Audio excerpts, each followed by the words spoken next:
Hello, everybody. In this moment, we are talking about direct materials budget.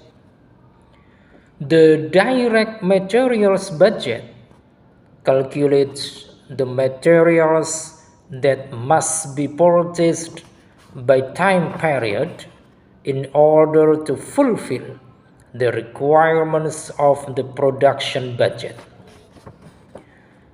It is typically presented in either a monthly or quarterly format in the annual budget. In a business that sells products, this budget may contain a majority of all costs incurred by the company and so should be compiled with considerable care. Otherwise, the result may erroneously indicate excessively high or low cash requirements to fund materials purchases. And then, why is a direct materials budget important? A direct materials budget is crucial for several reasons, including the first, cost control. By accurately determining the quantity and cost of raw materials needed for production, especially, a company can better manage its costs and avoid overspending on unnecessary inventory. And then the second, cash flow management. By forecasting raw materials purchases and associated costs, a company can better manage its cash flow and ensure that it has enough funds to cover expenses. And then the third, inventory management. By tracking beginning and ending inventory levels, a company can avoid stockouts or excess inventory, both of which can be costly. And then fourth, production planning. The direct materials budget helps in planning production schedules by ensuring that the necessary raw materials are available when needed. And then we move to the formula of the direct materials budget. As you might expect, there is a formula for finding the direct materials budget. First, we start by finding out how many raw materials are needed. To do this, take the total amount needed for production and add it to the amount that you need to have on hand afterwards.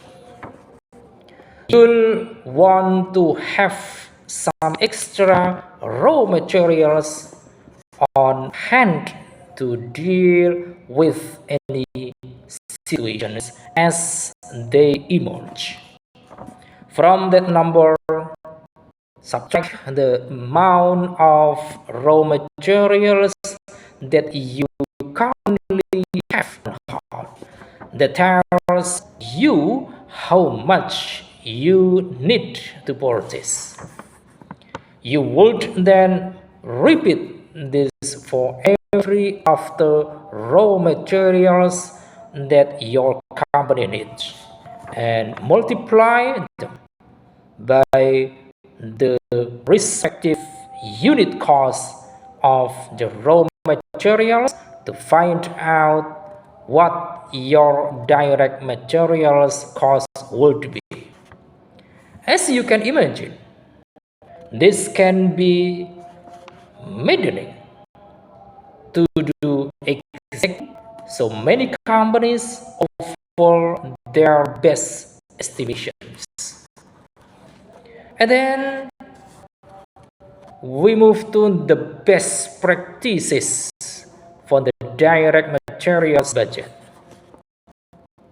The preparations of the direct materials budget can be so detailed that the preparer becomes lost in the details and does not determine whether the entire result is reasonable.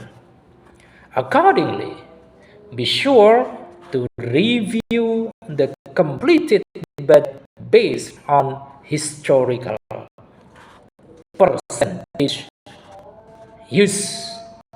Consult with the purchasing staff to see if cost assumptions are reasonable.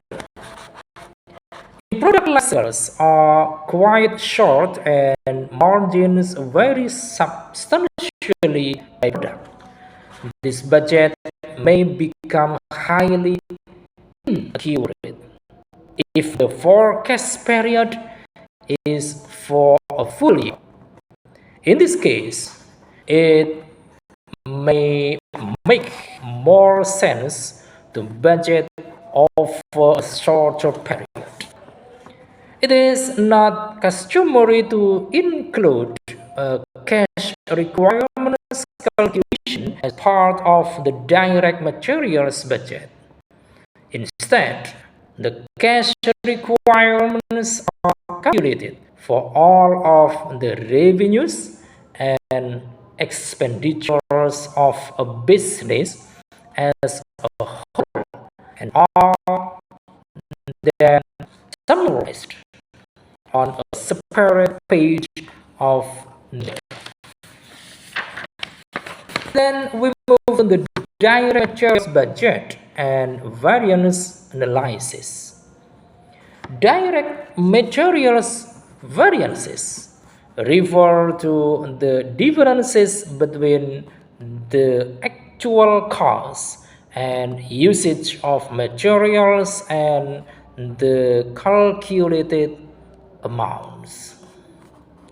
These variances can be favorable or unfavorable and provide valuable insights into the efficiency of the production process. To conduct a variance analysis, businesses compare actual material usage and cost to the budgeted amounts. By breaking down variances into price and usage components, organizations can pinpoint the root causes of discrepancies and take appropriate measures to address them. Common reasons for direct material variances include fluctuations in market prices, changes in production volume, qualities, and inefficiencies in the supply chain. By closely monitoring these factors and adjusting the budget accordingly, businesses can improve their bottom line and overall performance. And then how your budget tools can improve your direct material planning. Some companies use a percentage of direct materials used from budget equals.